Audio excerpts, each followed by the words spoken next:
to the cloud. Okay, go ahead, Fran. Well, hello, friends. Welcome to this 53rd webinar on the Secret Doctrine. I just wanted to let you know that the pre-full moon series that Michael gave for so many years is continuing. I'll be hosting that. And so, check out the MoriaFederation.com website for those links. And also the new moon series will continue. I'll be covering it until the conference, and then Tuya and I will be alternating after the conference. And also, I will be picking up the Treatise on Cosmic Fire study group, that live study group, which Michael hosted after the conference. So there's just some announcements connected. We're trying to create as much continuity as possible. The dissipate, I know Tuya is doing the Dissipation of Glamour workshops on right now through the Ukraine vigil that's going on. And so we're trying to keep as much continuity as possible. Okay, this webinar series, as you well know by now, is available on makara.us under the subheadings Moria Federation webinars, then webinar series in progress, as shown here. All episodes of this and the Secret Teaching series are also now available on YouTube. Just do a search for Francis Donald and whatever series you're looking for. Okay, in this month's reading of the old diary leaves, Colonel Olcott and HBB are still in France. You may remember that last month they took a steamer from India to Nice, and now they've made their way up to Paris to check out this healer, whose name was Auguste Henri Jacob, called Zouave Jacob or Jacob the Zouave. It's an interesting healer that's actually, there's still quite a bit of content available on him. So he was he was really well known for the time. So could we get a reader, please? Yes, I'll start off. Our old Albany friends, Dr. and Mrs. Ditson, we found living in Paris, and the doctor and I went together to see the famous healer, Zouave Jacob. A few days after our arrival, the exceptional healing power of this man was first exhibited during the Second Empire, and the press of Europe and America teemed for years with stories of his wonders. We were courteously welcomed, Monsieur Jacob saying that he knew me by reputation as a founder of the TS and a healer.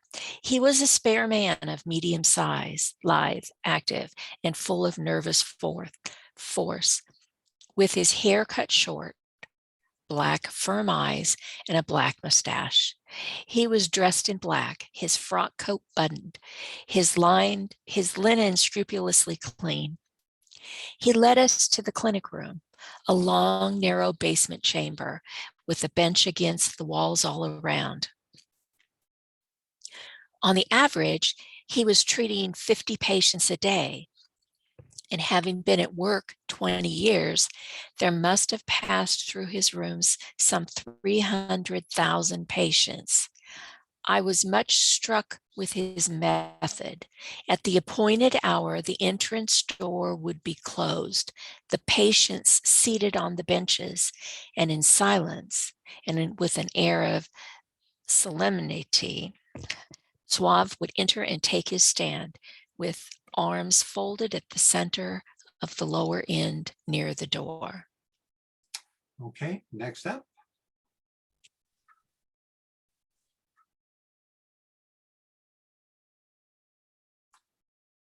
Bia, could we get a reader, please?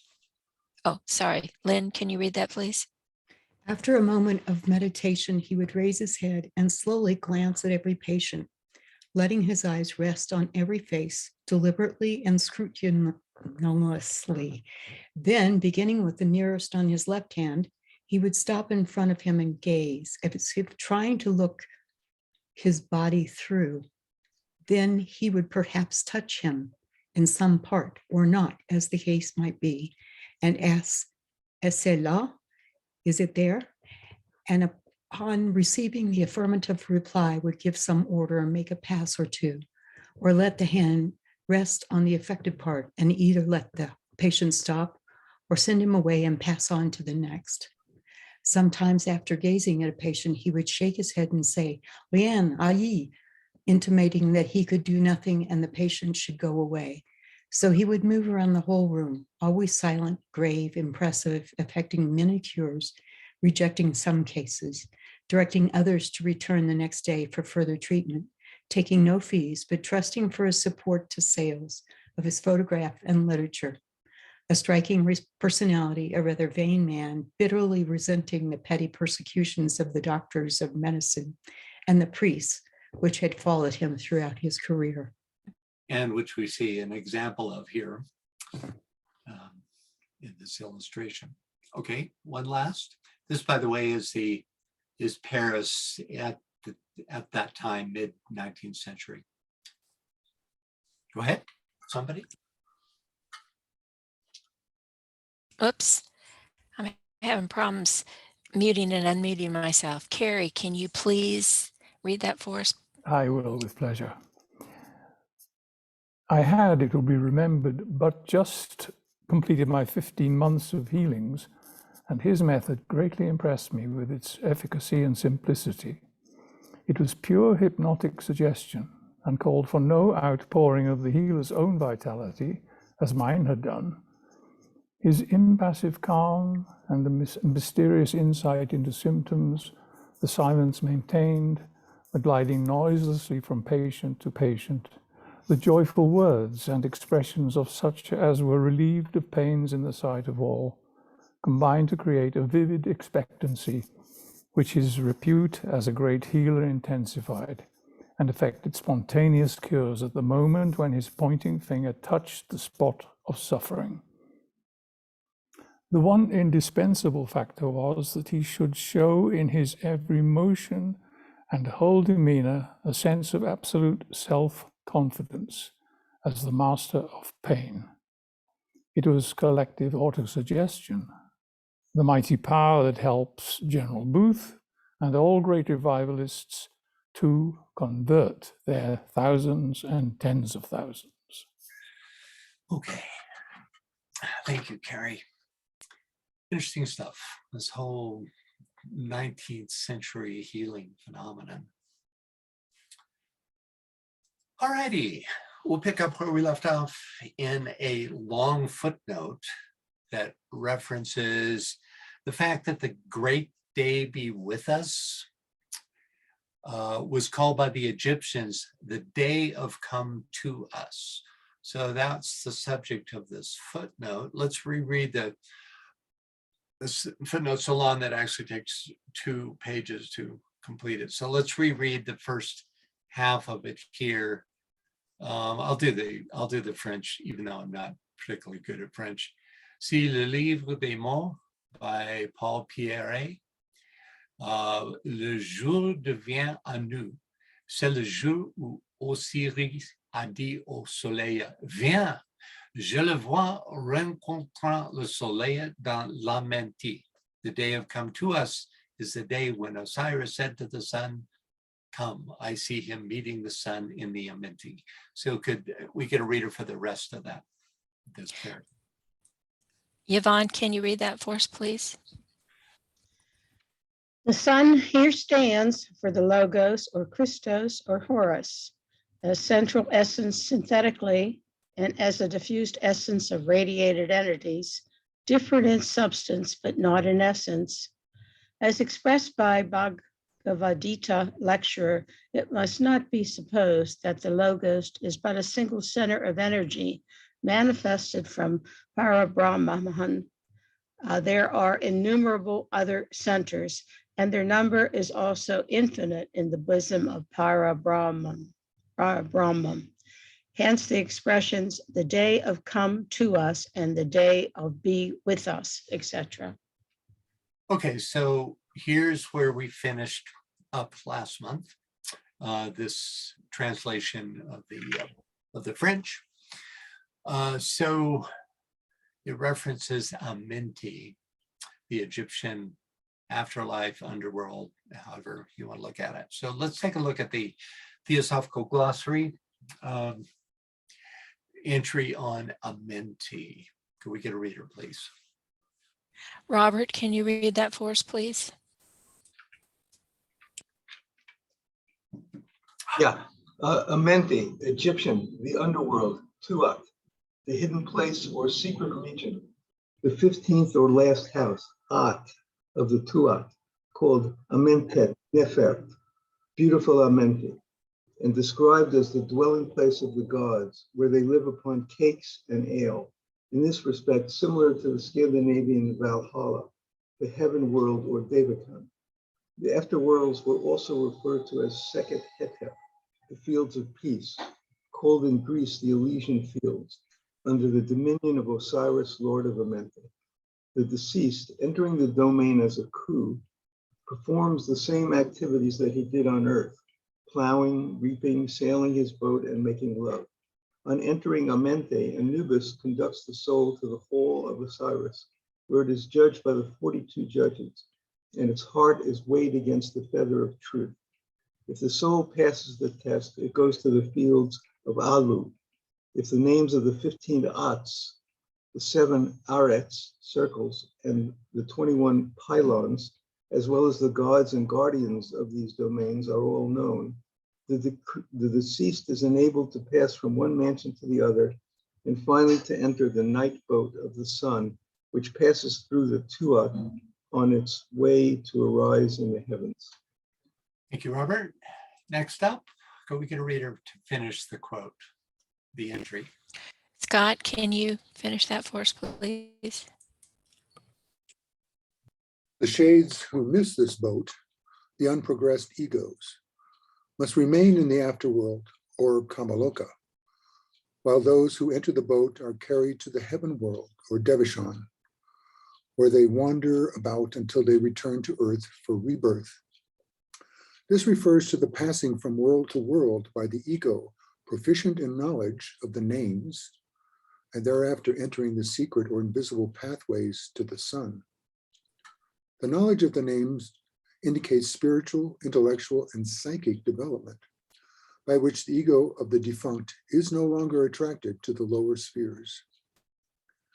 Writing on the symbol of the egg, which is often depicted as floating above a mummy, Blavatsky says, this is the symbol of hope and the promise of a second birth for the Osirified dead.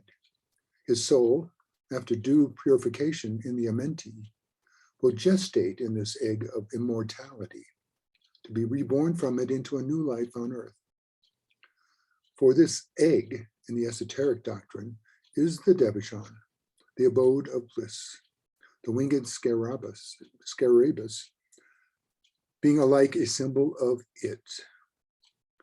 The mystical and mythological teachings concerning Amenti were all more or less symbolic descriptions of the series of after-death states and adventures experienced by the excarnate entity. Thus, Kamaloka, Devachan, and the post-mortem peregrinations of the excarnate monad are all combined under the one term, Amenti. Thoughts or questions on this?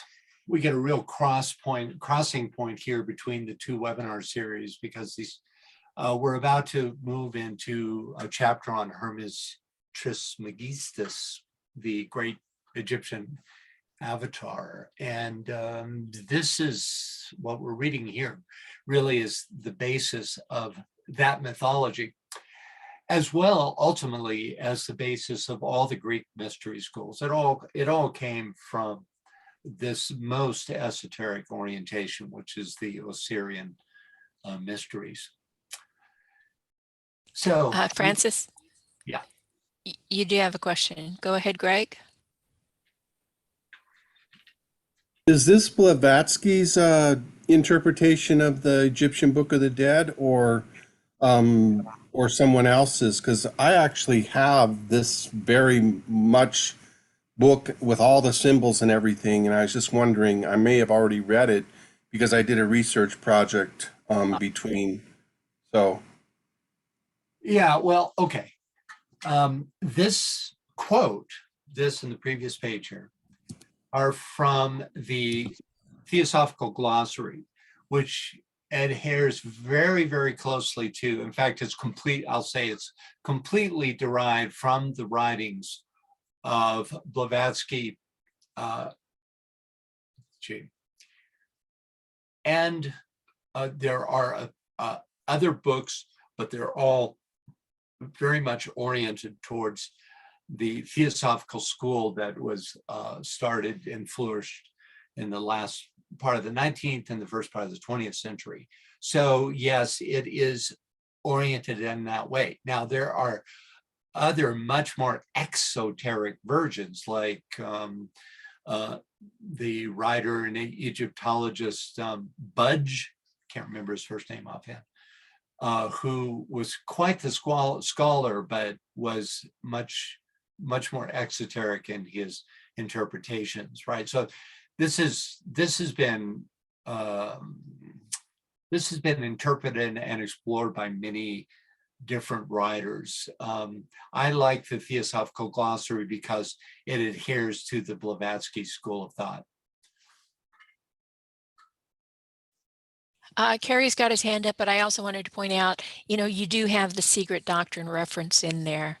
Yeah, right. Above. It's right here. Yeah, right. So here it says for this one little part, and that just shows so often in the Theosophical Glossary, there are quotes, direct quotes that to further support the Theosophical Glossary findings. Yeah, Carrie. Just the top row, do you have an explanation for the color scheme? We have the three colors. The color scheme. No, I hadn't even thought about that. I think they represent the 42 amentes, even though there aren't 42 here. No, it's 15, I counted. There's 15. Yeah, well, that's interesting because that's an important hierarchical number. No, it's 14, actually. 14. 14, okay. Well, that makes more sense. 14 is very much an Egyptian number. You have the 7 outer, and there this of all manifestation, just like you have the 7 rays, literally the 7 outer Prajapatis, they're called, of the one essence, who we read in the Secret Doctrine is Oya Ohu the younger. So you have the one who you have the 4 who takes to himself 3 and becomes the 7. In the Egyptian tradition, those 7 have an inner side.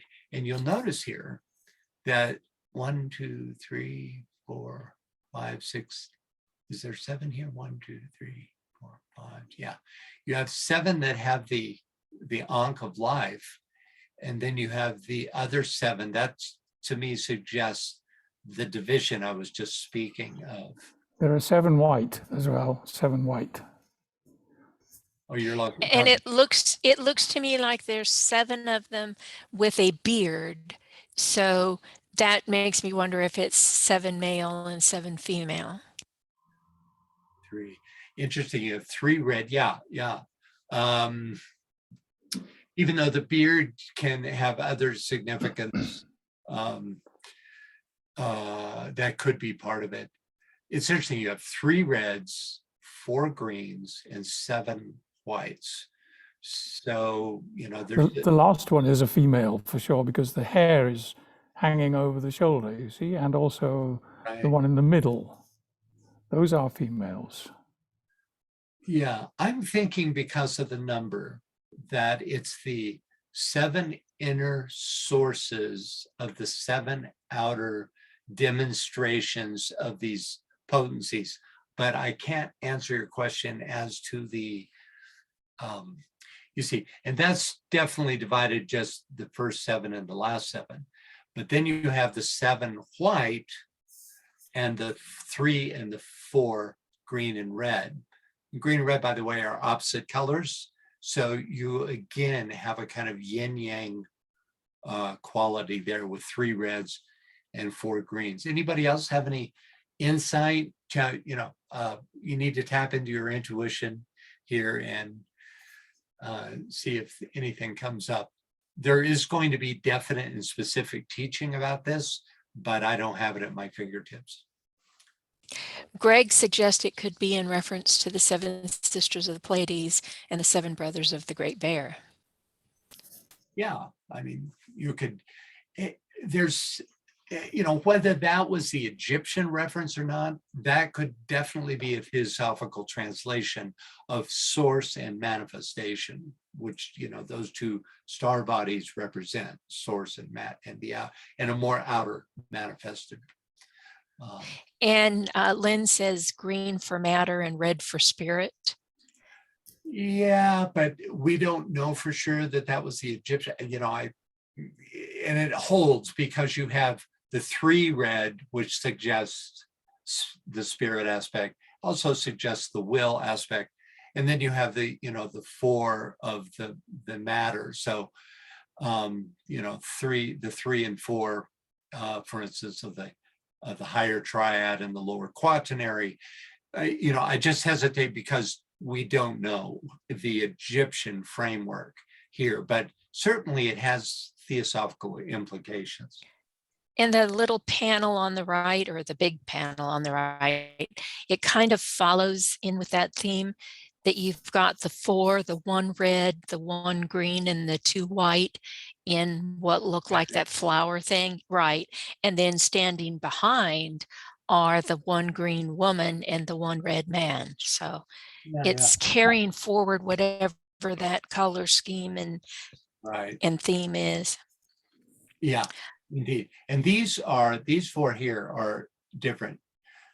They're not from up here. These 4 are the Maharajas, the equivalent in the Egyptian. I can't remember what the Egyptians called them, but remember we studied for quite a while about the 4 Maharajas, right? And which represent the 4 corners of the universe, the directions, and their hosts.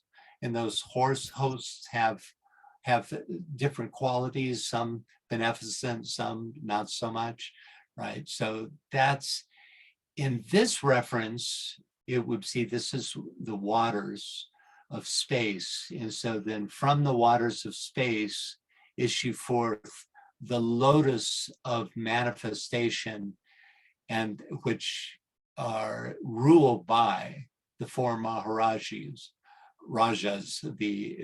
which are the 4 directions of space, right? So, sitting on this throne, meaning that this being is above and beyond this level of reality, is Osiris. Yeah. In its cosmic sense. I mean, we could spend the rest of the webinar on this. I wouldn't mind, on this illustration, because it's just full of wonderful stuff. It's also incredibly beautiful and balanced. It's just amazing, isn't it? It's wonderful. So much information, and it's still beautiful to look at. That's right. Yeah, exactly. Well said, Carrie. For instance, this is Ma'at, the sky goddess with her little feather here, who is, this morning was the equinox. I hope you all observed it. It was at 9:33 our local time. That is, what is that in GMT? I think it was 3:33 GMT. And she in some ways represents that place of holding the space between the higher and the lower, as sky goddess. There's just, a lot of wonderful stuff here. And we have a couple of hands. Yvonne was first. Go ahead, Yvonne. I wanted to ask about the green faces.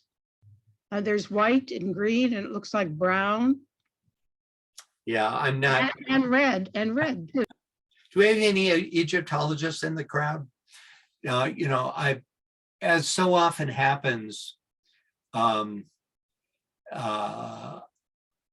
haven't done a deep study of this, And so I'm not able to answer those kind of questions. And I don't want to, I don't want to lead you astray with comments that aren't verified.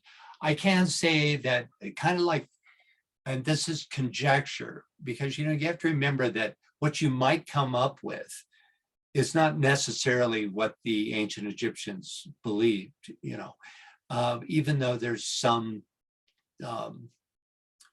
there's going to be some connection universally speaking. But the Indians used the color blue for the faces of their gods because it was so opposite of the brown or pink of, here you have a brown-faced acolyte, that recently deceased, who's being brought in by Anubis, who I think is with us today, actually. In the same, And he has his hand up.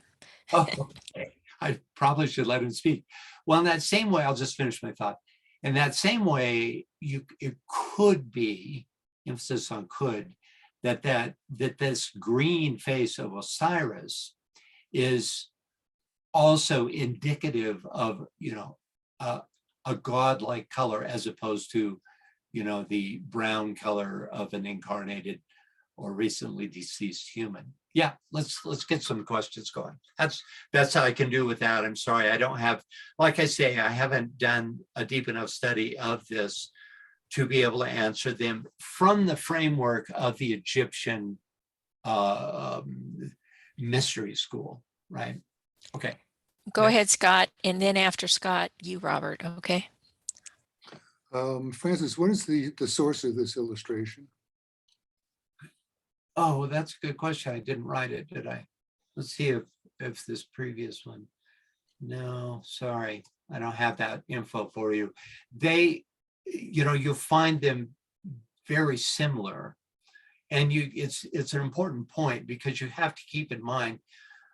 I try to always use original papyri or bas reliefs from the temples rather than contemporary reproductions, right? That's all I can tell you.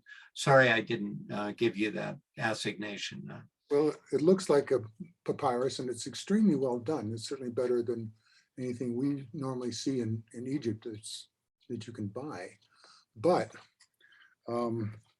without knowing, I don't know that this is an original. I'm Right. guessing it's not. A lot of that can be determined, I think, by looking at the small hieroglyphics there and see if they're actually, look like the hieroglyphics or they're just kind of scribblies on there to fill in the space.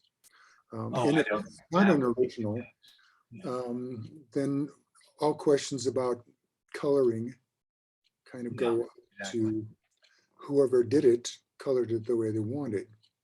Yeah, you make a good point. I'm almost tempted, I say almost and then I do it because, to go to here and let's just do I'm getting so casual with you guys. Let's see if we can get, oh gosh, you never know what you're going to get. Let's see, maybe this will bring up more along the line. This is, here we go. This is, oh, from that absolute. There, Go ahead. I was just going to say, I thought I saw it, but you got it. You picked it up. Yeah, this, let's see. Now this is from Crystal Links, which is going to be real new agey. Oh God, you don't even know where this is going to show up. Can't find it there. So, however, here's another one, that looks more real.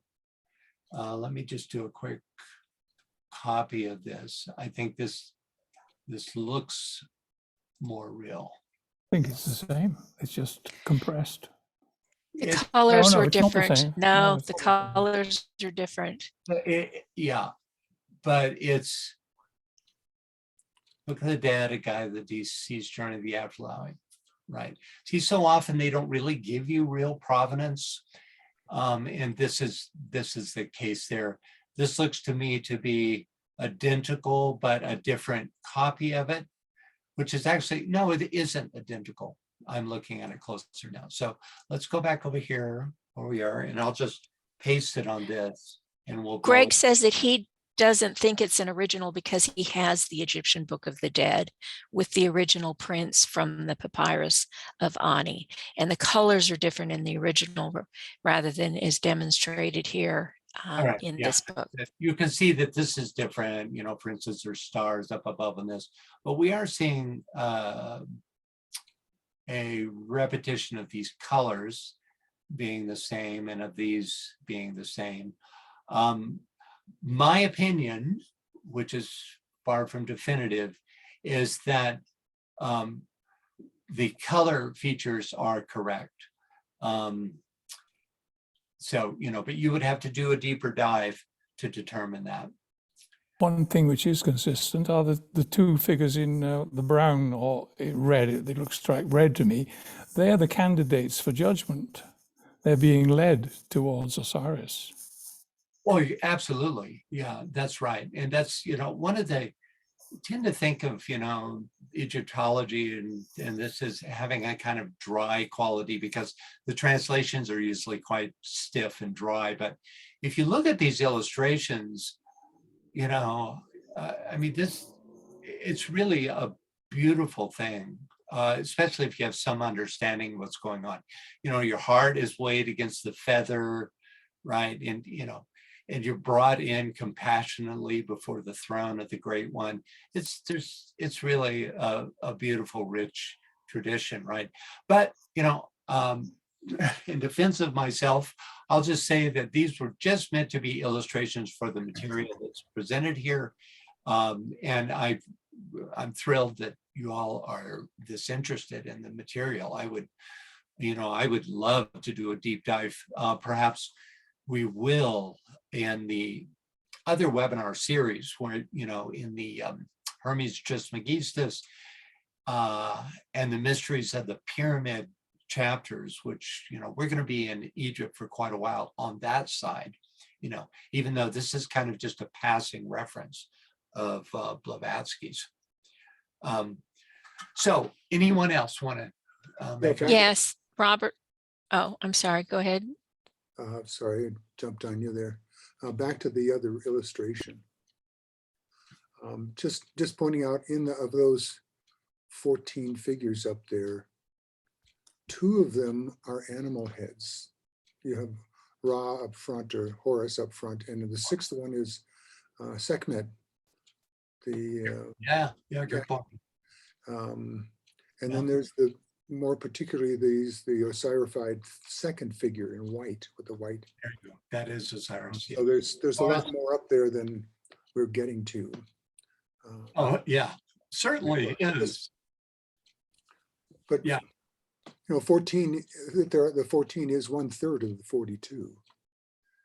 Yes, and 42 is a really important number in ancient Egypt. And you have to look at these. For instance, there were 42 books of Hermes Trismegistus or Thoth.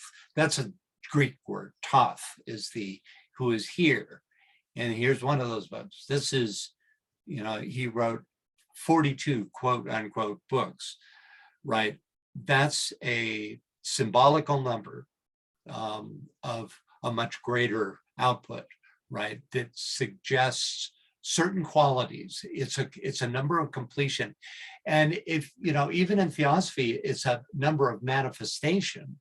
Not only do 4 and 2 add to 6, which is the 6 that come from the 7th, but if you have 49 being 7 times 7, you have 42 being 6 times 7. So that's all of the subplanes of the cosmic physical plane that aren't the highest subplane. So it is an inherent number of manifestation, which is, what we're looking at, right? This is all about the manifested realm. Anyone else? Or Scott, did you have something? Yes, Rob. Oh. Yeah, I have something to say. Yeah. It's just a speculation, but obviously the Egyptians were very big on artifacts around the death of a person. And if you look at the bottom panel, that's clearly the iconic journey after death of the soul, the weighing the heart, etc., etc. But in the top thin panel, it seems like that's the same being or person, and it seems like that person is teaching or preaching. So this might be a funerary artifact of a priest or a teacher who died, and is a memorial and an honoring of them. Anyway, just a guess. Well, it is the Book of the Dead, so it's more than just something created for one person who died, even though there was that kind of bas reliefs for a single person that died, scribes and higher. But this has a more far-reaching. Yeah, but it would have both. It would have both, is what I'm saying. Is that Yeah. if It a would person who certainly was be present. Yeah.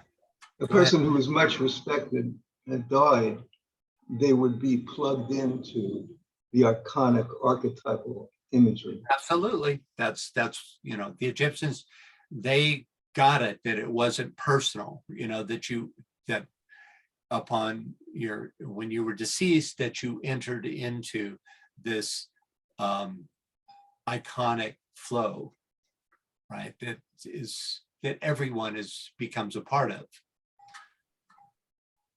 Francis, up there in the top, in the top left, that's actually the same candidate, the same person, kneeling and giving praise to the gods who will test him. I can't tell from it, it's too blurred to tell what the nature of his hands are. I suspect they're both left, as is the main figure down below him. Notice he has two left hands.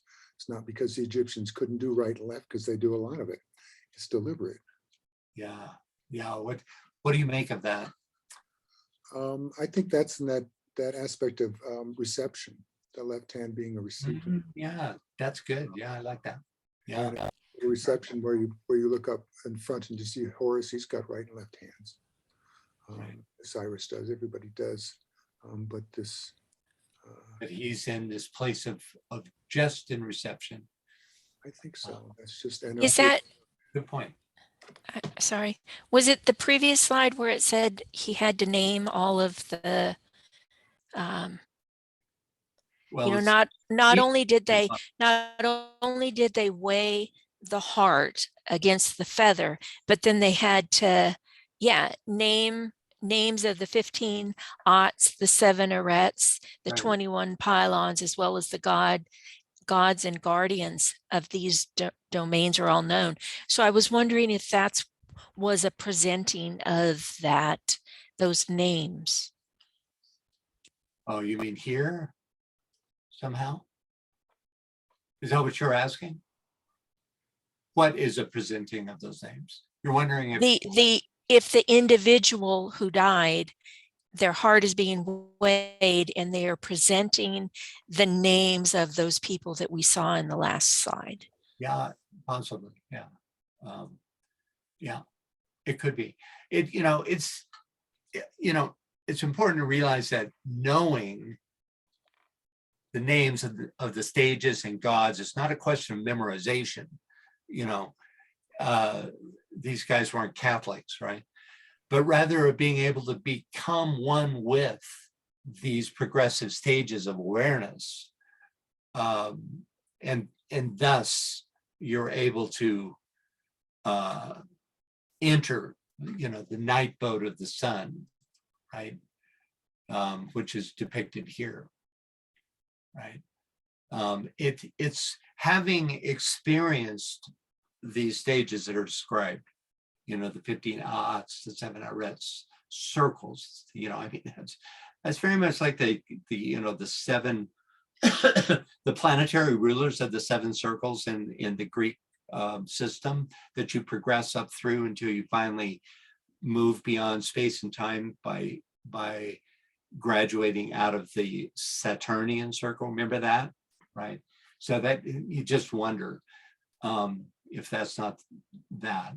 And then the 21 pylons, which is 3 times 7. So if you have come into awareness of these, after, one would assume thousands of incarnations, then you can enter the night boat of the sun, right? So a very rich tradition, to say the least. I love this one. This is just beautiful. Looks like Sekhmet and Horus or Ra, right? And who is this? It's like a logos. They're not in the boat with these folks. They're are the boat, in a sense, the night boat of the sun. Anyway, we're going to move on. Next. Okay, just hold it.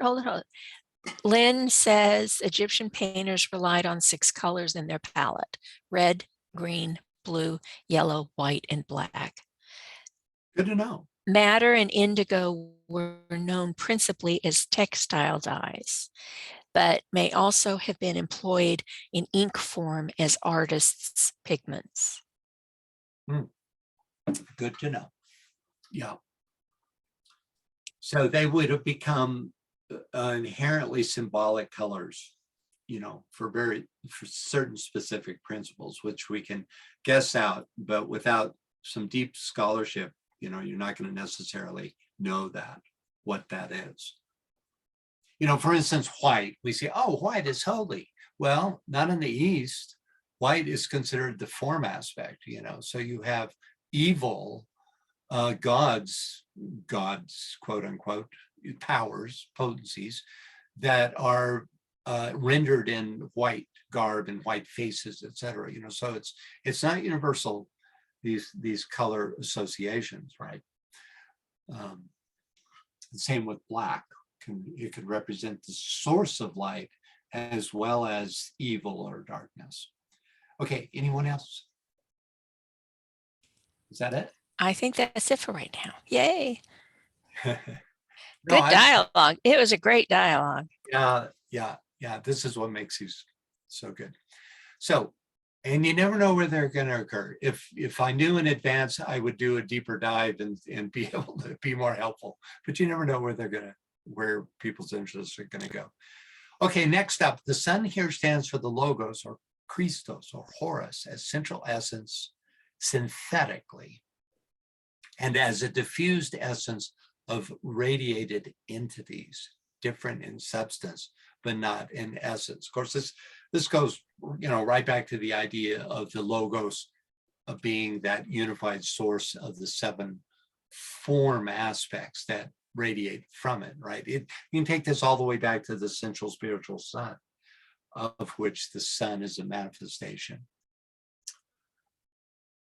And next up, we have, as expressed by the Bhagavad Gita lecture, it must not be supposed that the logos is but a single center of energy manifested from Parabrahman. There are innumerable other centers, and their number is almost infinite in the bosom of Parabrahman. The Bhagavad Gita lecture is HPB's friend and colleague, T. Subaro, who I know Michael Robbins believed was part of her ashram and a spiritual equal. And if you read any of his stuff, they clearly come from the same source. This chart from Treatise on Cosmic Fire illustrates the near infinite series of logi within Parabrahma, especially when you consider the fact that this chart is only meant to illustrate the vertical hierarchical stages. In fact, there are near infinite examples for each point on this chart if you move them out horizontally, right?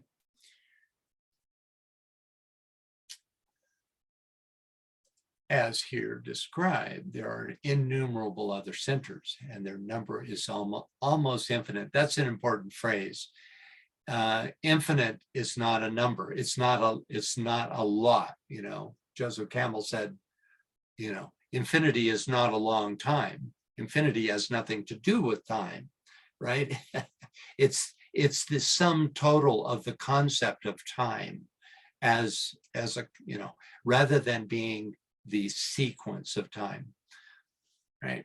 And so almost innumerable, what does he say? Almost infinite, suggesting that they are numbered, but that they're really beyond imagining in terms of how many there are. Let's see, and then any thoughts about this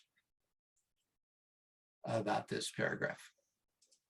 Okay, let's move on to the second half of the footnote. Can we get a reader, please? Martha, can you read that for us, please?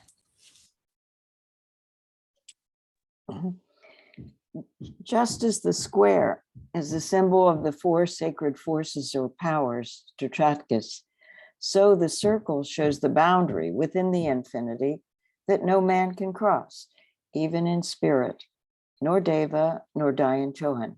Okay, hold on a second, Martha. Let's go Sure. back. So just as the square is a symbol of the four sacred forces or powers, the Tetractys. So if we go back to our illustration here, that's what these represent, right? These are the higher square, the fourfold forces, right? And then he goes on to say, what was it? The circle. It bounds the infinity. Yeah, it certainly shows a boundary within the infinity that no man can cross, right? So back to the Egyptian again, here you have that, right, in the boat here. This is a circle no man can cross. These are, this is the one God and the second principle, second logos, which is that the radiant numen of substance, which is here represented by, who is this again? I just said it a minute ago. Yeah, so it's the representative of the entire divine feminine principle, right? Sekhmet, that's who it is, lion face Sekhmet. Right? So you see, right. So that's the four, and you even see four here. Now, I'm not certain it's the same four, but there you have it. Okay. You can see the four lines also below the circle, the four lines. Yeah. So the spirits of those who descend and ascend during the course of cyclic evolution shall cross the iron-bound world only on the day of their approach to the threshold of paranirvana. If they reach it, they will rest in the bosom of Parabrahman, or the unknown darkness, which shall then become for all of them light during the whole period of the Mahapralaya, the great night, namely in trillion, I think 311 trillion years of absorption in Brahm. The day of be with us is this period of rest or paranirvana. See also for other data on this peculiar expression, the day of come to us, the funerary ritual of the Egyptians by Viscount de Bruges. It corresponds to the day of the last judgment of the Christians, which has been sorely materialized by their religion. Okay. Any thoughts, questions about this? Okay. First up, just as the square is a symbol of the four sacred forces of power to attract us, so the circle shows the boundaries within the infinity that no man can cross.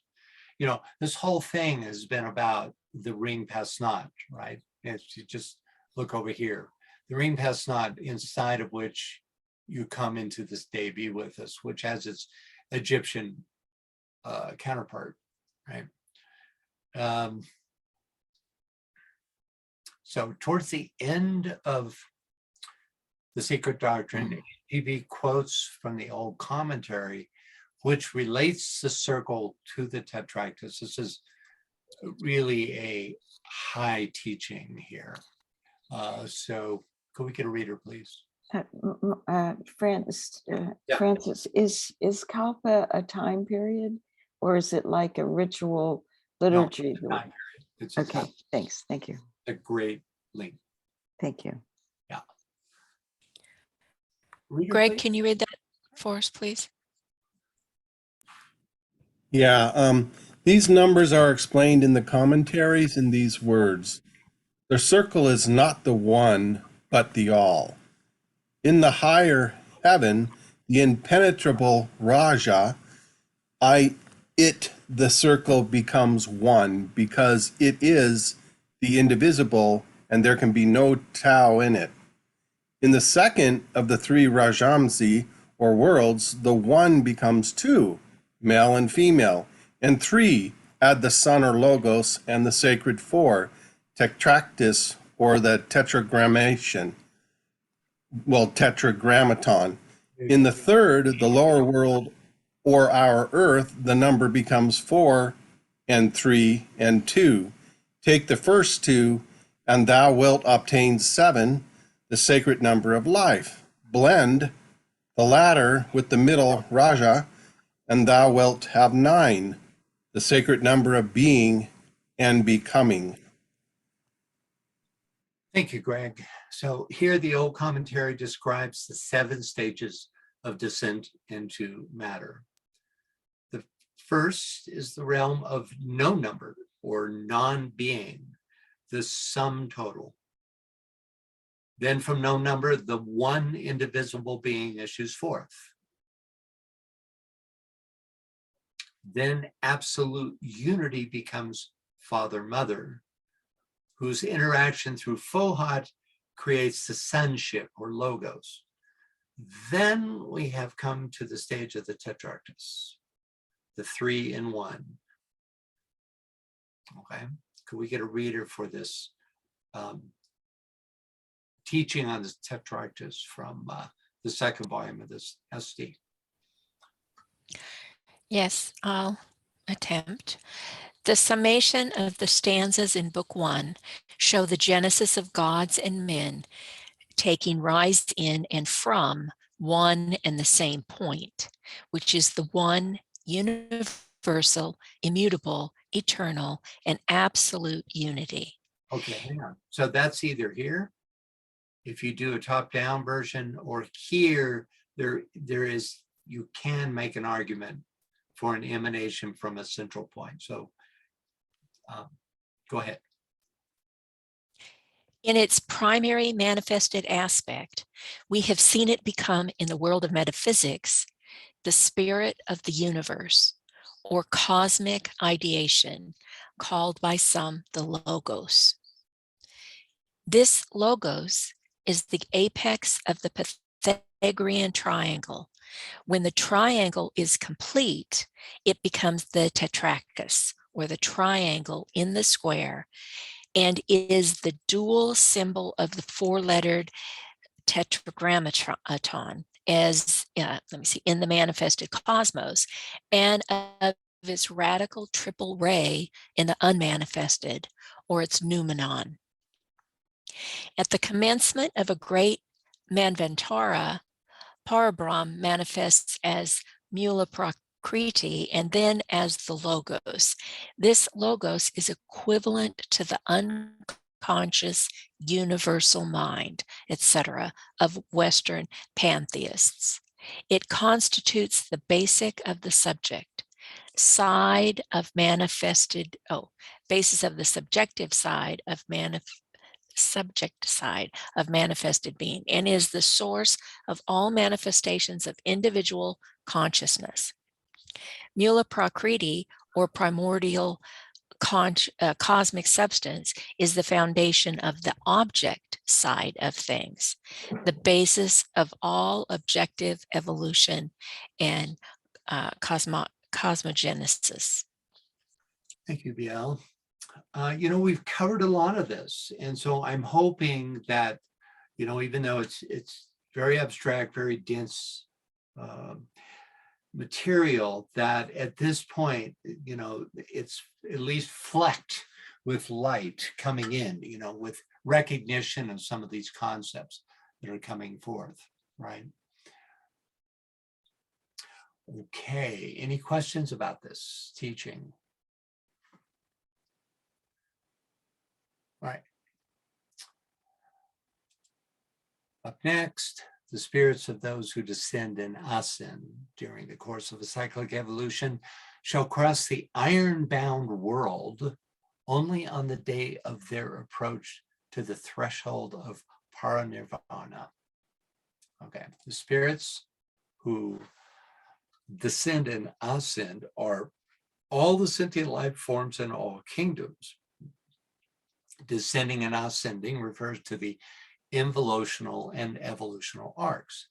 The iron-bound world refers to the three worlds of human endeavor, with an emphasis on the physical. Therefore, crossing suggests breaking the chains of samsara, or the necessity of reincarnation. Paranirvana, or beyond nirvana, is a synonym for the day be with us and pralaya. Any thoughts about that? Well, prior to your saying that, Greg says it is the culmination of sacred geometry. I think the Tetractys. It is the culmination of sacred geometry in its most clear form. Yeah, it's an essentialized symbol. Thank you for that. Okay, so next, if they reach it, they will rest in the bosom of Parabrahman, or the unknown darkness, which shall then become for all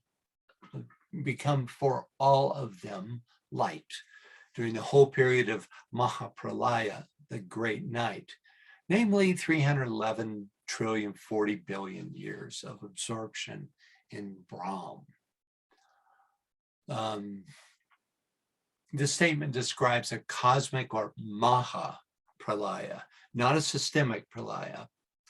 There's Pralayas between every stage of manifestation, even between root races. You have a Pralayic form, like the Great Flood can represent a Pralayic period, right? So, and then you have systemic or solar logoic Pralayas, where you move from one solar system to the next. Like we're now in the second solar system, there would be a pralaya before the first, or sequentially the third, ruled by the first principle of first ray, right? So there's pralayas at every level, right? But this, what's being described here, is are the years involved in a 100 years of Brahma, which is 311 trillion 40 billion years. I don't know who came up with that figure, but there you have it. Maybe it was just given from on high. So this takes us all the way back to HPB's commentary on the first verse of stanza 1, right? I'll read the verse and then we can get somebody to read the description. Stanza 1, verse 1, the very first. The eternal parent, space, wrapped in her ever invisible robes, has slumbered once again for 7 eternities. That's, if you want to put a number on those 7 eternities, that's where you get this figure of 311 trillion 40 billion years, right? So could we get a reader for this quote? Harry, can you do the honors, please? The 7 eternities are the 7 periods, or a period answering in its duration to the 7 periods of a Manvantara and extending through a Mahakalpa, or the Great Age, 100 years of Brahma, making a total of 311 trillion 40 billion of years. Each year of Brahma being composed of 360 days and of the same number of nights of Brahma. Reckoning by the Chandrayana or lunar year, and a day of Brahma consisting of 4,320,000 of mortal years. These eternities belong to the most secret calculations, in which, in order to arrive at the true total, every figure must be a 7 times 7 to the power of x, X varying according to the nature of the cycle in the subjective or real world. And every figure or number relating to or representing all the different cycles from the greatest to the smallest in the objective or unreal world must necessarily be multiples of 7. The key to this cannot be given, for herein lies the mystery of esoteric calculations, and for the purposes of ordinary calculation, it has no sense. Okay, so key in all of this is that the 7 to the power of X varies in accordance to the nature of the cycle in the subjective or real world.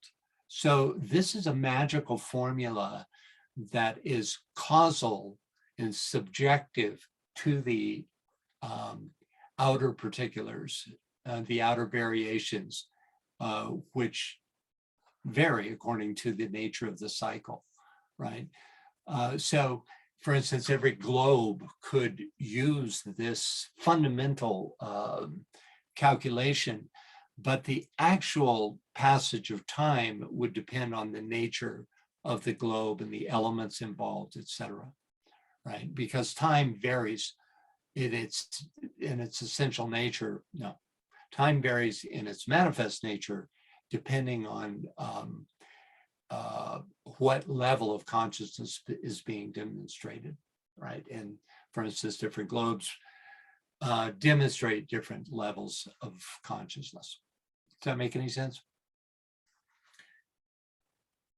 And this is an attempt to give a fundamental calculation, right? What does he say here?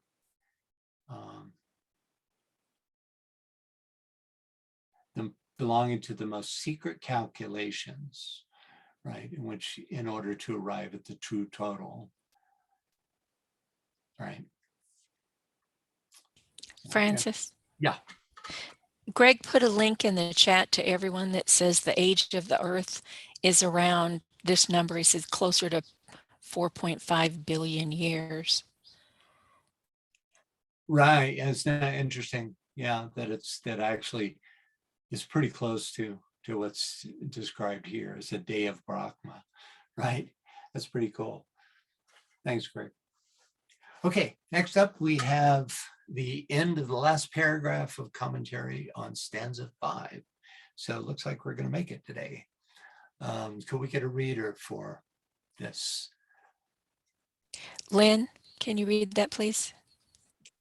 As in the exoteric interpretation of the Egyptian rites, the soul of every defunct person from the Hierophant down to the sacred bull Apis became an Osiris, was Osirified, though the secret doctrine has always taught that the real Osirification was the lot of every monad only after 3,000 cycles of existences. So in the present case, the monad born of the nature and the very essence of the 7, its highest principle becoming immediately enshrined in the 7th cosmic element, has to perform its septenary gyration throughout the cycle of being and forms, from the highest to the lowest, and then again from man to God. At the threshold of parinirvana, it reassumes its primeval essence and becomes the absolute once more. Yeah, she had her moments, didn't she? Any thoughts or questions about this paragraph in general? Okay, first, as in the exoteric interpretation of the Egyptian rites, the soul of every defunct person from the Hierophant down to the sacred bull Apis, who knows, became an Osiris, was Osirified. Later in the Secret Doctrine, HPB described this process in more detail. So let's get a reader. This is fascinating stuff, actually. You guys seem to be Egyptophiles, so I think we're good digressing into this material. Can we get a reader? Scott, can you please read that? In Egypt, the defunct man, whose symbol is the pentagram or the 5-pointed star, the points of which represent the limbs of a man, was shown emblematically transformed into a crocodile, Sebak or Sebek, or 7th, as Mr. Gerald Macy says, showing it as having been the type of intelligence, is a dragon in reality, not a crocodile. He is the dragon of wisdom, or manas, the human soul, mind, the intelligent principle, called in our esoteric philosophy, the fifth principle.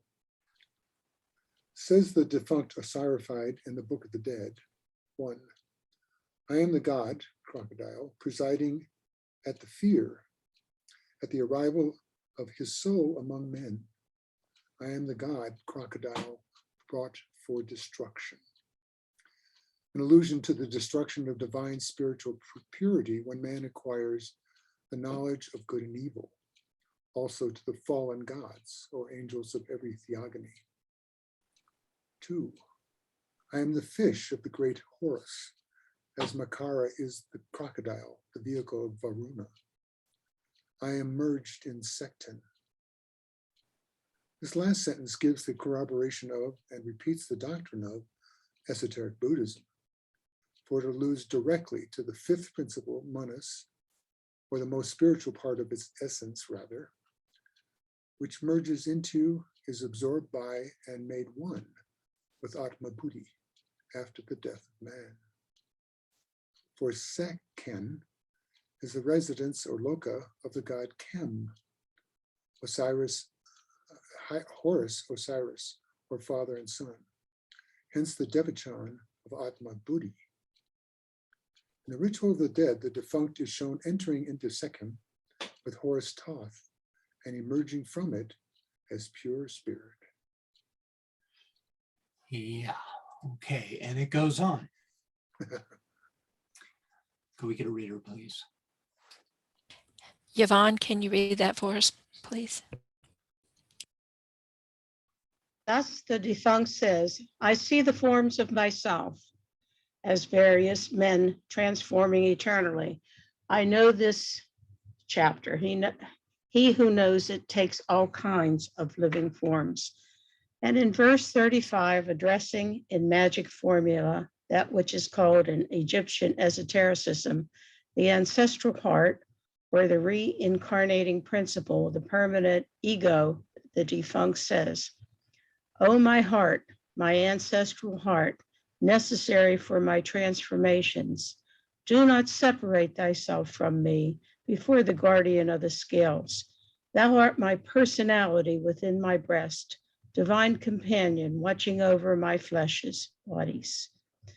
It is in Sikkim that lies concealed the mysterious face, or the real man concealed under the false personality, the triple crocodile of Egypt, the symbol of the higher trinity or human triad, Atma, Buddhi, Manas. In all the ancient papyri, the crocodile is called Sebek, while the water is the fifth principle esoterically. And as already stated, Mr. Gerald Massey shows that the crocodile was the seventh soul, the supreme one of seven, the seer unseen.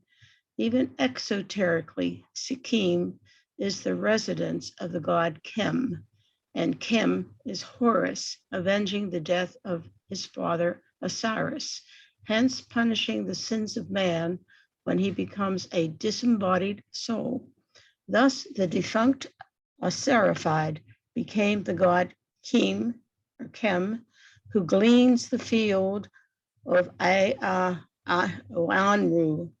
i.e., he gleans either his reward or punishment, as that field is the celestial locality, Devachan, where the defunct is given wheat, the food of divine justice. So you have to understand punishment here is also just the karmic results, karma that results in reincarnation, right? Yeah, the great balancing field. Any thoughts or questions about this? You know, this is really deep, intense stuff, but throughout it, you can see, you know, this crocodile is also Makara, you know, that which comes from the Capricornian constellation, and is that high source, that first subplane essence, right? So any additional thoughts about this? It's worth a deep study here. You know, you can always go back and pull up YouTube and then just speed forward to any section and read and study an area like this where, you know, there's no way that we can fully explore all the ideas presented here, right? Okay, next up. Though the Secret Doctrine had always taught that the real ossirification was the lot of every monad only after 3,000 cycles of existences. All right, first, the term real ossirification suggests that the death ritual wherein the deceased was ossirified, right? That is, became one with Osiris, was symbolic of the true event, which only occurs at the end of the Manvantara, when, you know, you enter that day be with us, you enter that circle on the night boat, right? But as an almost invocative process, the death ritual, and it, you know, plays out that drama of being ossirified. When HPB was asked, let's see, here's the next part, the 3,000 cycles. When HPB was asked about the 3,000 cycles of existences in the Secret Doctrine dialogues, she stated, after a heavy dose of sarcasm up here, which I won't read, it all depends upon the duration of each of the 3,000 cycles, which is, in short, the period of a whole Manvantara. There's no specific reference to 3,000 cycles in any of the rest and all the rest of HPB's writings. But, you know, if you divide 311 trillion, 80 billion, 40 billion years by 3,000, you still get enormous length of time. I didn't do it, but so it's a puzzling figure, almost certainly not literal, but representing some symbolic esoteric form, right?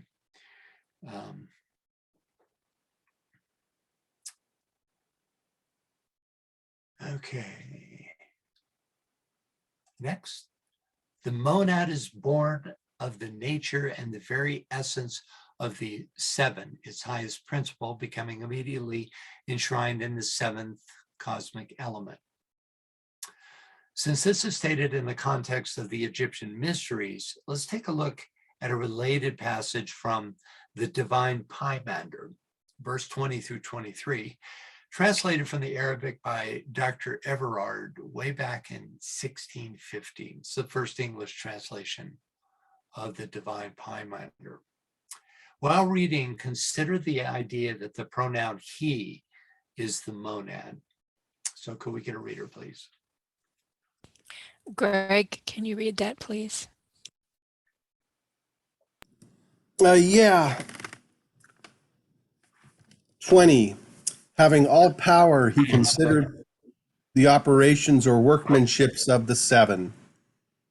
But they loved him, and everyone made him partaker of his own order. 21. And he, learning diligently and understanding their essence and partaking their nature, resolved to pierce and break through the circumference of the circles, and to understand the power of him that sits upon the fire.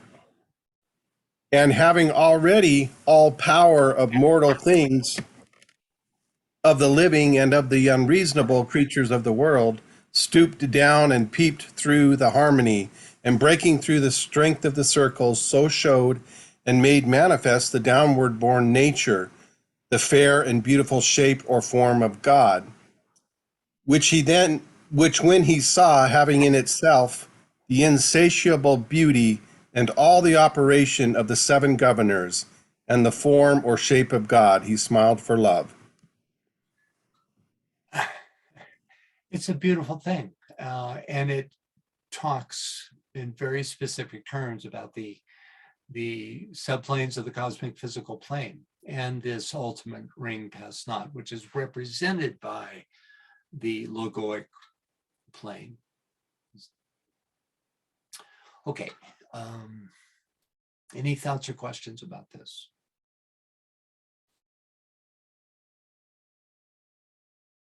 MPH devotes an entire subsection to the divine Pymander, which we'll be studying in a series of upcoming episodes of the Secret Teachings. Next, the monad has to perform its septenary gyration throughout the cycle of being and forms, from the highest to the lowest, and then again from man to God. The septenary gyration, of course, refers to the involutional descent through the cosmic physical subplanes, eventually coming into physical incarnation, followed by the evolutional return path to the monad, called in the text the cycle of being. And finally, at the threshold of paranirvana, it reassumes its primeval essence and becomes the absolute once more.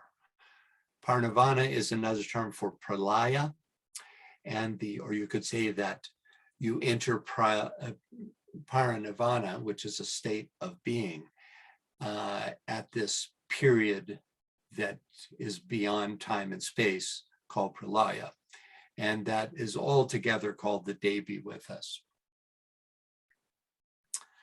All right, thoughts or questions about anything on this final paragraph of commentary from verse 6?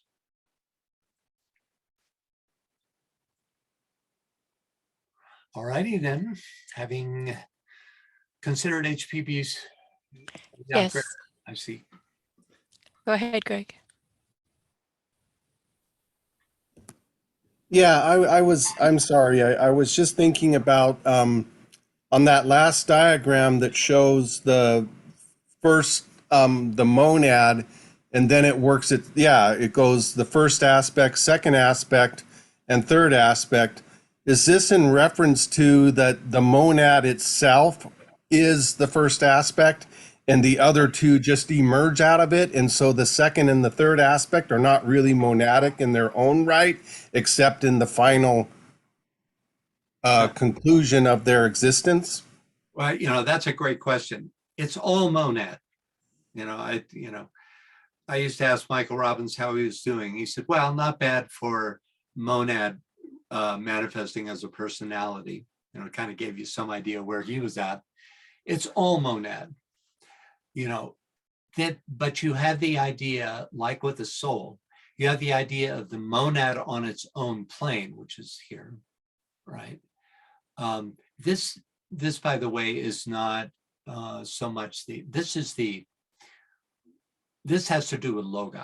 This is but it has it's mirrored in the process that a monad goes through. So this was only meant to show that there's an involutionary and an evolutionary process. The specifics of this that this indicates has to do with the evolution of the three logi, right? And how they are both united and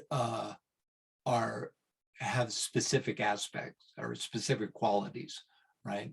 So, a quick tour. You have the third aspect, which is third logos. This is Oiaohu, the younger, the four who takes to itself three, right? So that's the first downpouring, right? That is met with the second aspect, which is the form aspect, which provides the forms for this mahatic,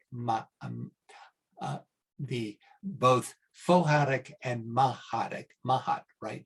That aspect. it provides the form for that. And then they are met on the mental plane for the third, where you have a return in the third aspect. That's not 100% clear, but that's what I can do with it for now. It's I used it as an illustration to describe a monadic journey, when in fact it is the logoic journey, right? Okay, anyone else? Yes, Martha's got her hand up. Go ahead, Martha. Thank you.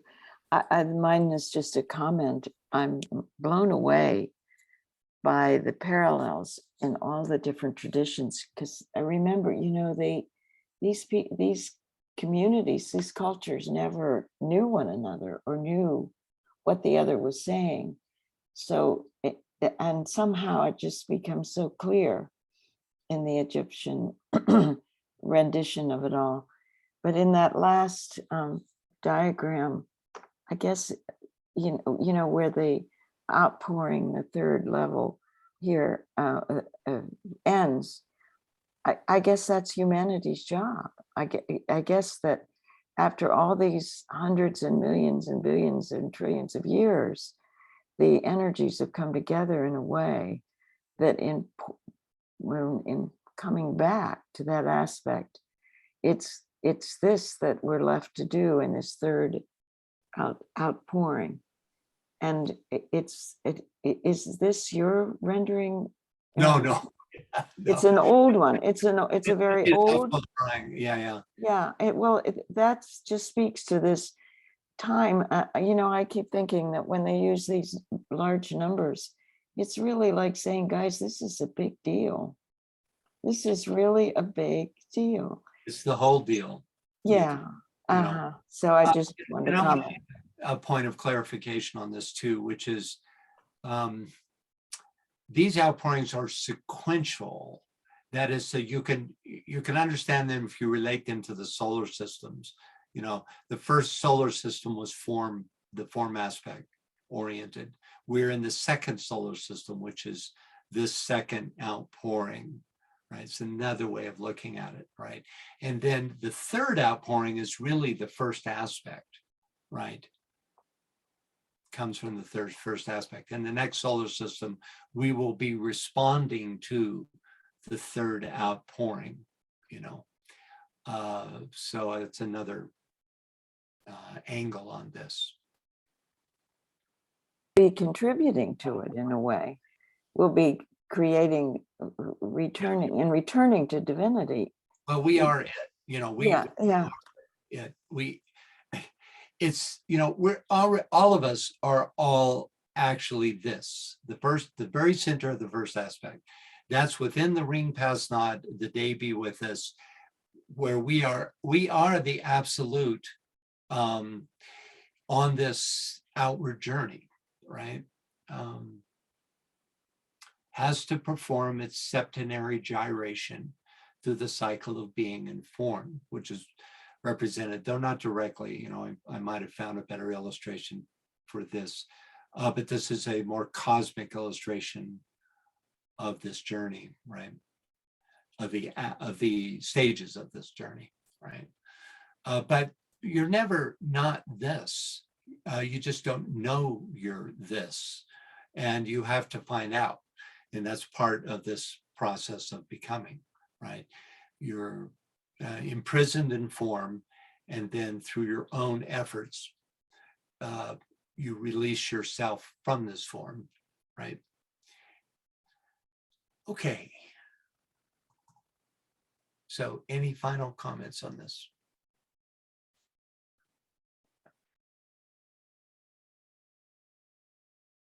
All right. We've looked at our commentary, so now let's take a look at the verse itself.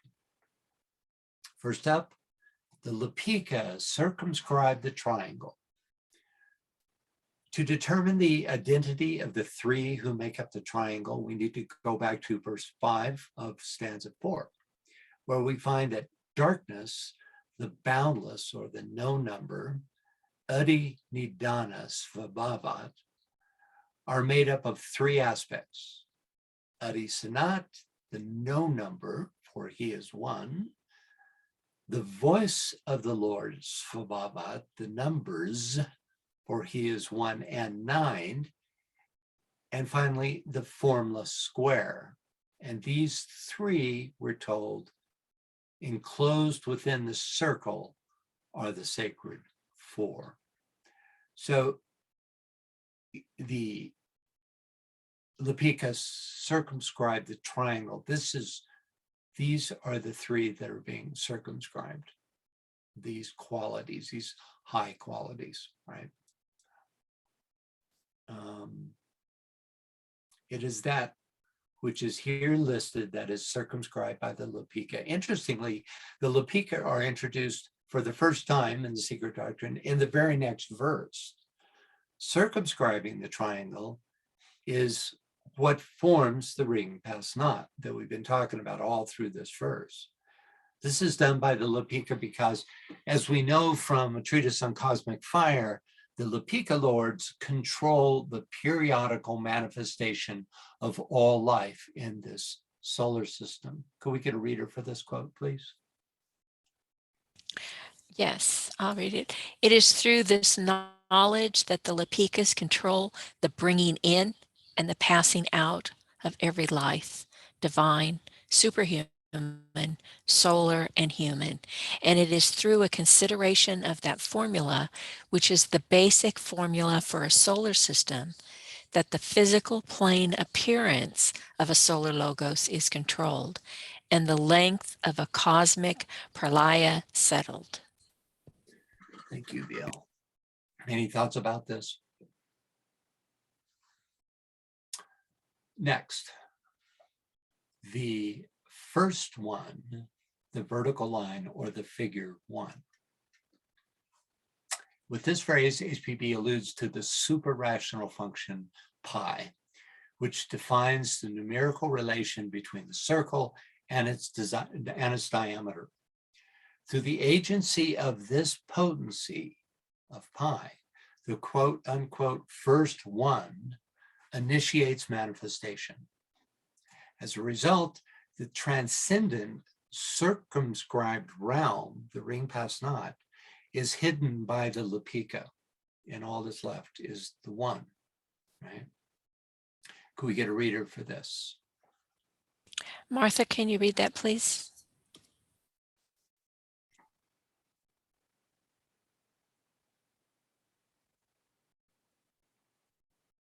I'm here, had trouble with the arrow. When the point having generated a line,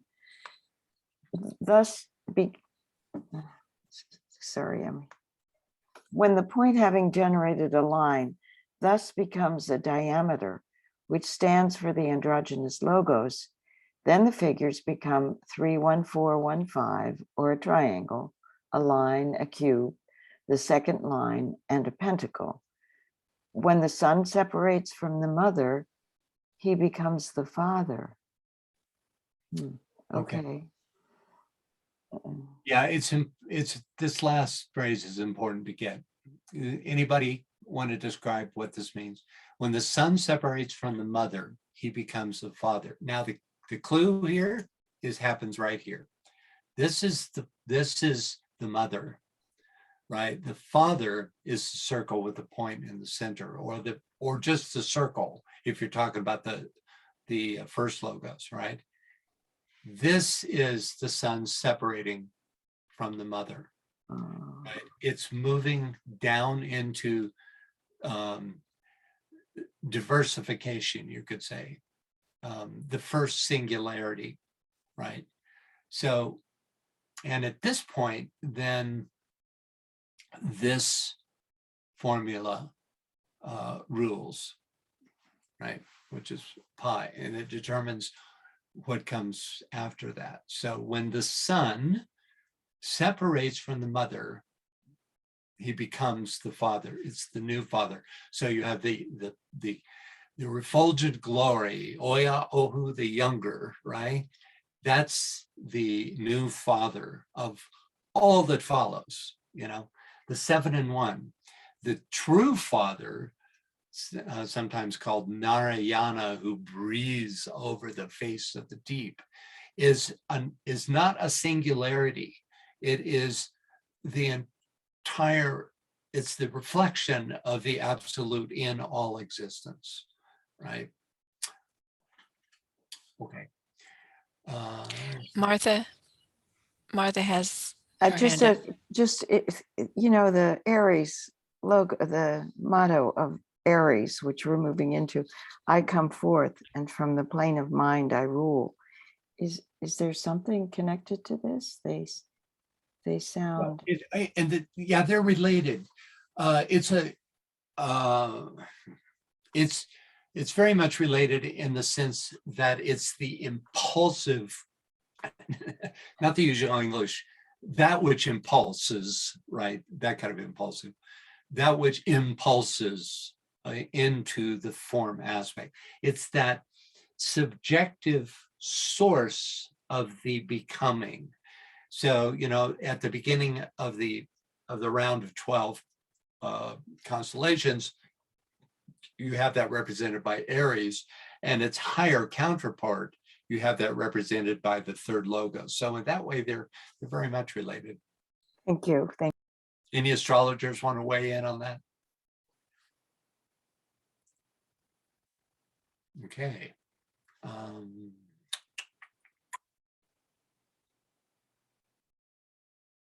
Let's see, where am I here? So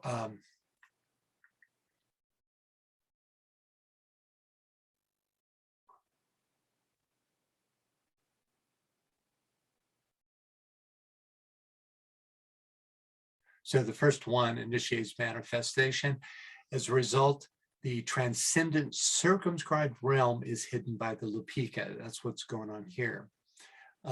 Then, as stated in stanza 3, verse 7, and we'll just read part of it, this new father, the third logos, we were just talking about, quote, shuts out the above and leaves the below to be seen as the great illusion. He marks the place for the shining ones and turns the upper into a shoreless sea of fire, and the one manifested into the great waters. So here you see this shutting out the above, the symbol for shutting out the above, right, in this circle with a diameter. You can also see it as on any one of the charts. Let's see here, I think I might have it right here. Yeah, on this chart, you could have the dividing line between the divine or Adi plane and then all the other planes, right? So this would be the below, and just the divine plane would be the above. You could also look at it that way.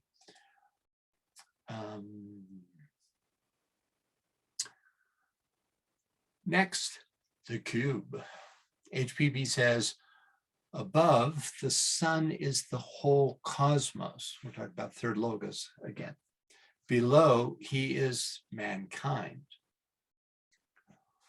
The triad or triangle becomes tetractys, the sacred Pythagorean number, the perfect square, and a six-faced cube on Earth.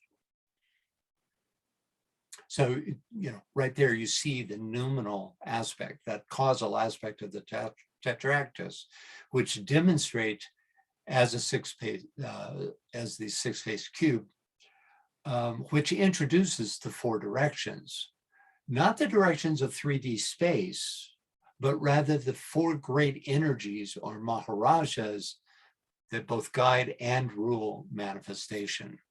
Eventually that through the hosts actually becomes the manifested world. We read about this subject in HPB's verse 5 commentary. Next, the second one. Just a few pages back, even though I think it's for us been a couple of webinars, HPB described the second one. Could we get a reader for this just to refresh our memory? Robert, can you read that, please? Moreover, in occult metaphysics, there are, properly speaking, two ones. One on the unreachable plane of absoluteness and infinity, on which no speculation is possible, and the second one on the plane of emanations. The former can neither emanate nor be divided, as it is eternal, absolute, mutable. The second being, so to speak, the reflection of the first one, for it is the Logos, or Ishvara, in the universe of illusion, can do all this. Can do all this, which is, emanate, be divided, etc. Right? So that's the difference between the first and the third logos. I'm not sure why I put this here. It should be the first logos. So, we're traveling through these numbers here. So we're now at the second one. Francis, yeah. At some moment when there's an appropriate pause, I would love to bring up another thing back from that diagram of aspects. Well, there's no time like the present, because we have 8 more minutes. So okay. Is it possible to bring that diagram back up? Totally. I have a fast finger here. Here we go. Yeah, there we go. Okay, thank you. So the 7 planes we're looking at are merely the cosmic physical plane. Not necessarily. No, in fact, it's not. Oh boy. Okay, let me. I can't do this any other way. I have to go here.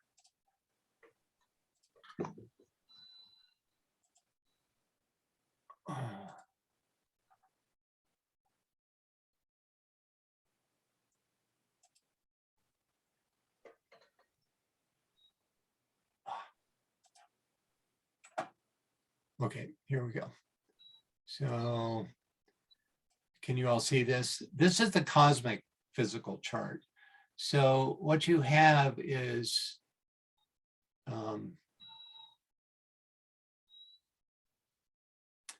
really, well, this one doesn't even show it, but this is the logi as represented in this diagram are above. There's also a chart that shows these are above this divine or Adi plane, which starts here. So right above this symbol of a cosmic Parabrahman, you would have these 3 logi, just like you do in this chart. And then it would be this 7, not the cosmic physical 7. Well, are related to the 3 logi. You see here where it says monadic plane. Right. That's referencing monads. Okay. Yeah, but look, And, it's the cosmic monadic. Exactly. So when we talk about ourselves as being a monad in potential, or however we want to talk about it, in fact, I, as an individual, you as an individual, we're merely pieces, parts of egoic groups. The egoic group is part of the groups of egoic, etc., etc. The monad is not an individualized, and we think we are individualized, but in fact we are just parts, like cells in a giant body, in a giant form. And so it is the extent where we are is we're at such a low level, so to speak, even though in potential we are also at a very, very high level. But so this stuff is it's mind bending, clearly, to try to understand, like even to say what I am, what you are, by definition, et cetera, et cetera. It's so complex. Like in India, the teaching, it was only 2 questions they used to say. Who am I? What is this world? Mm-hmm. And of course, it's infinite, endless, et cetera, et cetera. Yeah, it has more to do with conscious awareness than it does with any kind of actual you were saying, for instance, that you're really just parts of a whole, but that's in awareness, and that is revealed through an expansion of consciousness, just what part of the whole you are. Ultimately, you are this cosmic power Brahman, or this first aspect. Is not a part of it. See, that's the thing. And this is impossible to realize directly, but you can realize it theoretically, which is that it's not about parts at this point. You share in the unity. It's called the day be with us, right? Which is not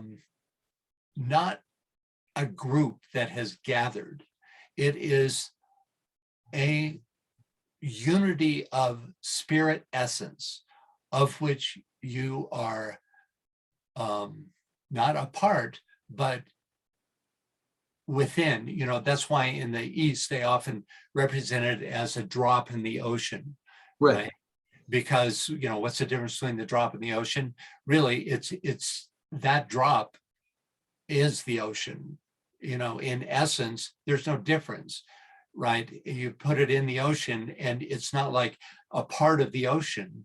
It's not like I'm a part of the ocean. It's right. There is no drop.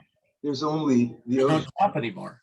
There's only the absolute. So yes, I am the absolute, you are the absolute, but we're not, like you say, on that level of awareness or state of consciousness.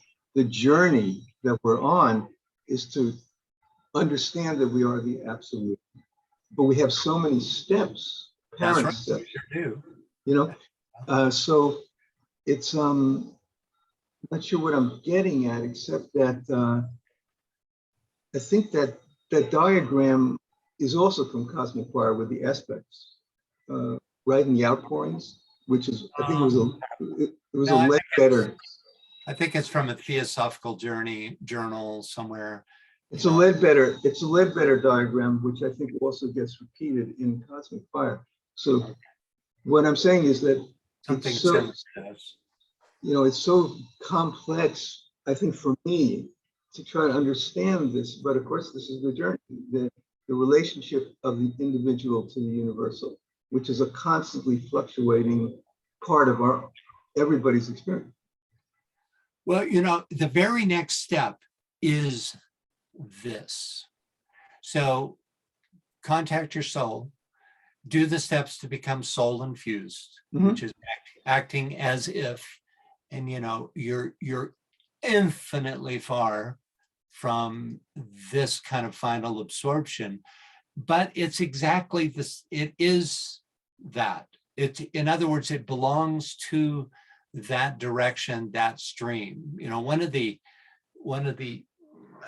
terms that's often used to describe the soul is direction. May the energy of the divine self inspire, and the light and the love of the soul direct.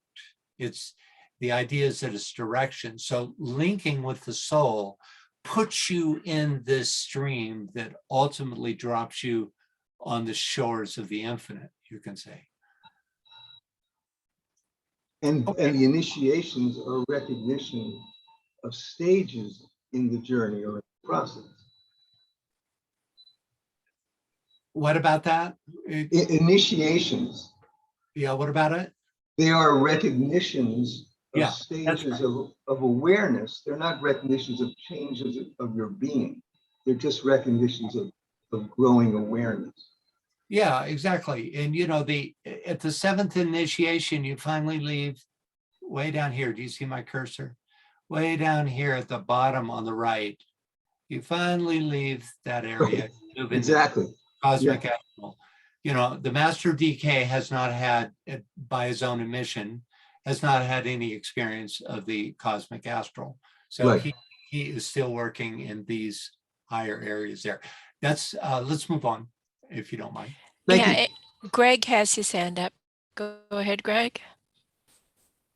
If you if you should go back to the diagram that has the cosmic monadic plane, I mean the cosmic monadic, and with each one of these, the six that are represented here, the red one being 1, 2, 3, 4, 5, 6, 7 in term, well, 1, 2, 3, yeah, in terms of sequence.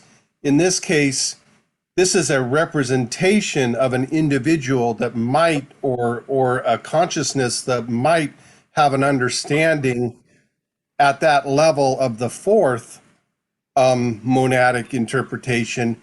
But on that same note, every single one of these monadic interpretations have the equivalent representation similarly to what is described here in the fourth description, which is being referenced here in the evolution of solar logos.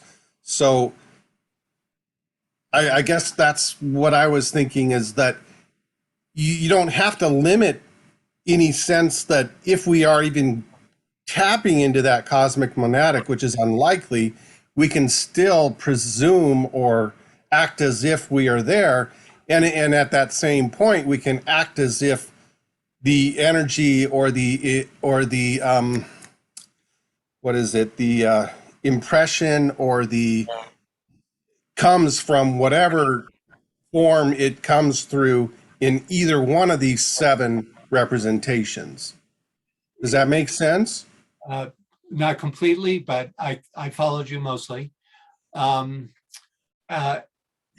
We are tapped in to this highest level through the Sutratma, because that that goes to our own monad on the second subplane of the cosmic physical, but it doesn't stop there. It's the link is continuous all the way up,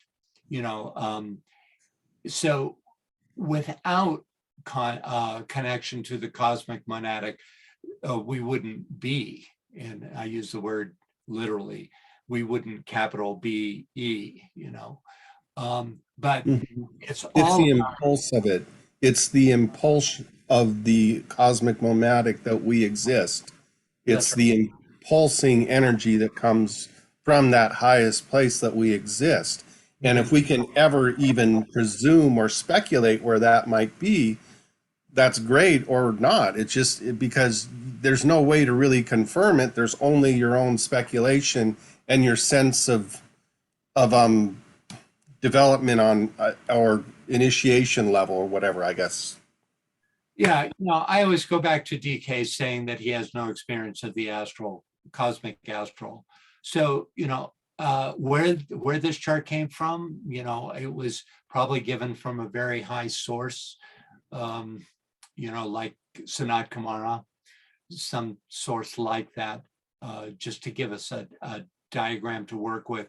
But in terms of conscious awareness, masters of wisdom aren't, you have to enter the cosmic paths that lead out of the solar system before you become cosmic astrally aware. Some of them lead there, some to the mental plane.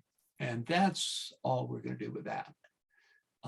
So we are out of time, and come back to, So this all arose from a discussion of the 2 ones, very good discussion of these 2 ones. The one which is no number and beyond all manifestation, which would be the first equivalent to the first logos, and the second one, who is the source of all diversification, which through the 7 rays, through the 7 emanations, right? So that's where we're going to leave it. And we'll get into the pentacle within the egg next time. So do you want to give times and dates? Okay, our next Secret Doctrine is on the 17th of April at 7 p.m. We had a little hitch in our get-along trying to get all the right announcements to say 7 p.m. this time, but we finally got there and we had good showing, so glad to see it. So that's the 17th of April for Secret Doctrine. But of course, before that, on the 3rd of April, we have the next Secret Teaching of All Ages, where Francis is going to start talking about, I cannot say his name, Hermes Trismegistus. Hermes that guy. You will be At able to say it by the end of 7 p.m. By the time we're finished, we'll all be able to say it. Hermes.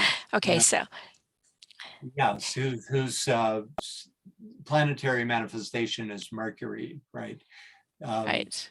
So yeah, it's a terrific section, you know, finally getting to the source of all this mythology we've been studying forever, which is the Egyptian mysteries, right? So we'll be getting there next time. And until then, we'll see you.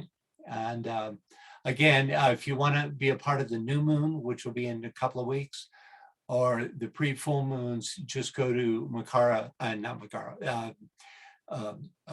warriorfederation.com, and you'll find all the links for all that material. I'd love for you to be a part of the Secret Doctrine, I can't even say it, Treatise on Cosmic Fire series, which will be starting in later in May or June, if you're interested. Okay, until then, see you next time. Goodbye, everybody. Thank you. You bet.